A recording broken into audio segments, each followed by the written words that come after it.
2021년을 기억하시나요? 그럼 잘 들어보세요. 한 다이버가 인도네시아 섬 한가운데 위치한 무시간 깊은 물속으로 들어가게 돼요. 그는 강바닥에서 믿을 수 없는 유물을 건져 올린 수많은 다이버 중 한 명입니다. 다이버와 어부들이 오랫동안 사라진 수마트라 문명을 조금씩 발견해 나갑니다. 황금의 섬으로 알려진 스리비자야 왕국은 실제 엘도라도에 가장 가까운 곳이었을 가능성이 높아요. 하지만 13세기 후반에 사라졌습니다. 그리고 최근까지도 연구원들은 이 왕국의 정확한 위치조차 알지 못했습니다. 강 위에 세워진 문명을 상상해보세요. 진정한 물의 세계죠. 스리비자야를 연구해온 고고학자들에 따르면 집, 시장, 예배당이 물 위 나무 더미 위에 지어졌다고 해요. 시민들은 현대의 베네치아 사람들처럼 간단한 배를 타고 이동했습니다. 스리비자야는 부유하고 중요한 왕국으로 알려져 있었어요. 7세기부터 11세기까지 존재했습니다. 실크로드의 일부였으며 동쪽에서 서쪽으로 여행하는 사람은 누구나 이 도시를 통과해야 했어요. 영리한 왕들은 말라카 해협을 장악하여 이 지역의 무역로를 완전히 통제할 수 있었습니다. 무엇보다도 그들은 마을의 이름을 존중했습니다.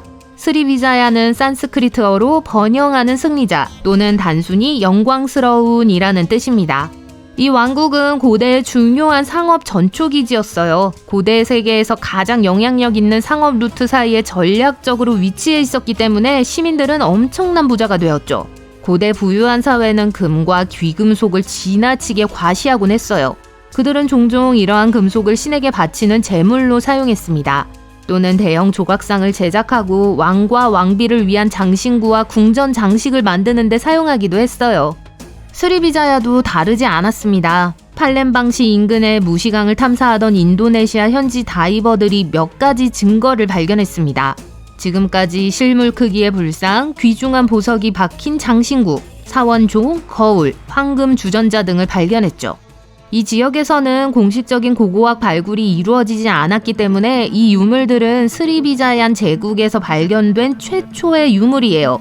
이 발견에 대해 보고한 영국의 해양 고고학자 션 킹슬리는 정말 놀랐다고 말합니다. 오랫동안 사람들은 스리비자야의 진정한 부에 대해 추측해왔어요. 그리고 그 소문이 확인된 것 같았습니다. 우리는 백지 상태에서 시작하고 있습니다. 라고 그는 말합니다. 스리비자야 사람들이 어떤 옷을 입었는지, 어떤 취향을 가졌는지, 어떤 도자기를 사용해서 음식을 먹었는지 알 수 없습니다. 이 발견은 과학계의 흥분을 불러일으켰지만 단점도 있었어요. 다이버와 어부들은 고고학자들이 유물을 살펴보기 전에 국제 유물 시장에서 유물을 판매해요. 연구원들이 일부 유물을 구입하려고 시도할 수도 있지만 전 세계적으로 수십억 원에 판매되고 있습니다. 이 동양의 엘도라도에 대해 우리가 알고 있는 대부분의 정보는 이 도시의 상인 기록을 통해 알게 된 거예요. 이러한 설명에 따르면 스리비자야는 사람을 잡아먹는 뱀과 여러 언어를 구사하는 앵무새가 사는 왕국이었다고 해요. 참 이상하죠? 어떤 사람들은 활화산 때문에 섬뜩하고 신비로운 광경이 연출되었다고 말하기도 합니다. 그리고 모든 이야기는 그곳에 금이 많이 매장되어 있다는 점을 강조합니다. 여행 보고서는 고대의 도시를 설명하는 일반적인 방법이었습니다. 엘도라도의 전설은 원래 이렇게 시작되었습니다. 1500년대에 유럽 탐험가들이 남미 땅을 발굴하기 시작하면서 아마존 문명에서 지도자를 금으로 칠해 더 높은 권력자에게 바쳤다는 소문이 퍼져나갔죠. 일명 황금의 남자로 불리는 엘 옴브레 도라도의 전설은 유럽 전역에 빠르게 퍼지기 시작했어요. 하지만 이는 콜럼버스 이전 문명의 의식적인 관습일 뿐 무한한 황금의 땅과는 아무런 관련이 없는 것으로 밝혀졌습니다. 스리비자야 제국이 쇠퇴하게 된 원인은 아무도 몰라요. 어떤 이들은 활화산이 제국을 삼켜버렸을 것이라고 추측해요. 아니면 강 위에 지어진 목조주택이 결국 가라앉았을 수도 있어요. 다이버들이 강바닥에서 유실물을 계속 찾아낸다면 고고학자들이 이 도시에 무슨 일이 일어났는지 알아낼 수 있을지도 모르죠.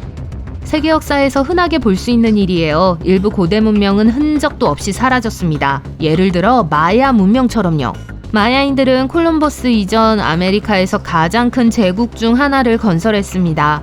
200만 명 이상이 거주했던 것으로 추정되는 이 제국은 6세기 이상 번영을 누렸습니다.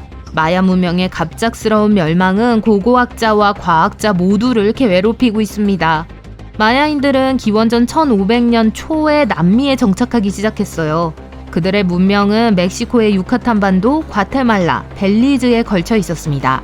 제국의 전성기에는 약 40개의 도시를 건설한 것으로 추정돼요. 그들은 또한 현대 과학자들에 의해 발견된 이후 연구되고 있는 복잡한 상형 문자 체계를 개발했습니다. 마야인들은 뛰어난 엔지니어, 천문학자, 농부였습니다. 그들은 옥수수와 다른 종류의 채소를 재배할 수 있는 광활한 농경지에 정착한 유목민이었어요. 고고학자들은 여전히 마야 문명의 유적을 조사하며 마야 문명에 대해 많은 것을 배우고 있습니다. 유카탄 반도에 위치한 치첸이차는 오늘날 발굴된 가장 중요한 마야 유적지 중 한 곳입니다. 이 유적지는 총 26개의 유적지로 구성되어 있으며 엘 카스티오로 알려진 세계적으로 유명한 피라미드가 있는 곳이에요. 이 피라미드는 일련의 정사각형 테라스로 구성되어 있으며 사원의 내면에 각각 계단이 있습니다. 이 피라미드는 깃털 달린 뱀신에게 경의를 표하기 위해 지어졌어요. 마야인들은 건축에 천재적인 재능이 있었기 때문에 특정 그림자를 들이우는 피라미드를 만들 수 있었어요. 특히 춘분과 추분의 늦은 오후에는 피라미드에 6개의 삼각형 그림자가 드리워져 마치 깃털 달린 뱀이 피라미드를 기어 내려오는 듯한 착각을 불러일으킵니다. 그리고 오늘날의 기술로는 이런 효과를 만들어낼 수 없었어요. 이 도시는 2007년부터 신세계 7대 불가사의 중 하나로 꼽힐 정도로 놀랍습니다. 마야 제국은 현명한 자원 관리 시스템과 천문학적 지식을 바탕으로 6세기 이상 번영을 누렸어요. 그들은 일식을 정확하게 예측할 수 있었고 초보적인 기술을 사용하여 금성과 화성의 위치까지 파악할 수 있었습니다. 마야인들은 실제보다 훨씬 더 오랫동안 번영하는 데 필요한 모든 것을 갖추고 있었어요. 마야인의 몰락이 현대 과학자들의 흥미를 끄는 이유도 바로 이 때문입니다. 마야의 멸망 원인은 아직 완전히 밝혀지지 않았습니다. 최근에 발견되기 전까지는 말이죠. 나사에서 수행한 연구가 어떤 일이 일어났는지 설명할 수 있다고 해요. 과학자들은 고대 호수 퇴적층에서 1200년 이상 갇혀있던 꽃가루 샘플을 발견했는데 이는 문명이 붕괴되기 직전의 시기로 거슬러 올라가요. 이 분석을 통해 마야인에 대해 완전히 새로운 사실이 밝혀졌습니다.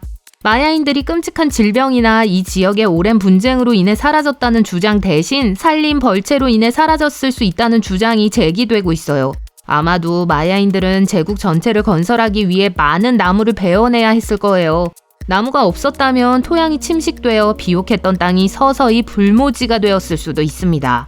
나사 과학자들에 따르면 이 지역의 기온이 약 6도 정도 상승했을 수 있다고 해요. 그리고 그 시점부터 땅은 더욱 건조해지고 농작물을 재배하기가 더 어려워졌을 것입니다. 기본적으로 마야인들이 번영할 수 있었던 유일한 수단인 농업을 할 수 없었다고 나사는 말해요. 그리고 그들의 왕국은 쇠퇴하기 시작했죠. 그리고 이 이론은 또 다른 발견으로 뒷받침되었어요. 고고학자들은 영양실조의 흔적이 뚜렷한 제국시대의 해골을 발견했어요. 이 이론은 마야의 역사를 새롭게 조명할 수 있을지도 모릅니다. 그토록 강력한 문명을 무너뜨린 원인이 무엇인지 설명할 수 있을 거예요. 어떤 이론이 맞다고 생각하시나요? 마야 제국이 멸망한 이유가 실제로 밝혀진 걸까요?